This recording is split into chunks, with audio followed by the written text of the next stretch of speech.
రెగ్యులర్‌గా తినే ఇడ్లీ బోర్ కొడుతుందా? ఒకసారి అయితే ఈ ఇడ్లీని ట్రై చేయండి. ఇన్‌స్టంట్ ఇడ్లీ అండి. 15 నిమిషాల్లో చాలా ఈజీగా ప్రిపేర్ చేసుకోవచ్చు.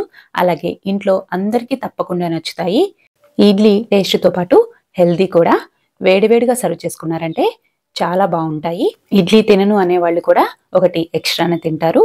ఒక ప్యాన్‌లోకి 2 స్పూన్ల ఆయిల్ వేసుకొని, అందులోకి 1 స్పూన్ ఆవాలు, 1 స్పూన్ జీలకర్ర, అలాగే సన్నగా కట్ చేసిన పచ్చిమిర్చి, క్యారెట్ తురుము వేసి 2 నిమిషాలు ఫ్రై చేసుకోవాలి. నెక్స్ట్ ఒక కప్పు గోధుమ పిండి వేసుకొని, మరొక 3, 4 నిమిషాల సేపు ఫ్రై చేసుకొని, స్టవ్ ఆపేసుకొని, ఒక బౌల్‌లోకి తీసుకొని, అందులోకి హాఫ్ కప్పు బొంబాయి రవ్వ, రుచికి సరిపడా ఉప్పు, కొత్తిమీర, కరివేపాకు తరుగు వేసి, తగినన్ని నీళ్లు పోసుకొని ఇడ్లీ బ్యాటర్ ప్రిపేర్ చేసుకోవాలి. ఇందులోకి 1 స్పూను ఈనో వేసుకున్నాను. మీరు కావాలంటే బేకింగ్ సోడా అయినా వేసుకోవచ్చు.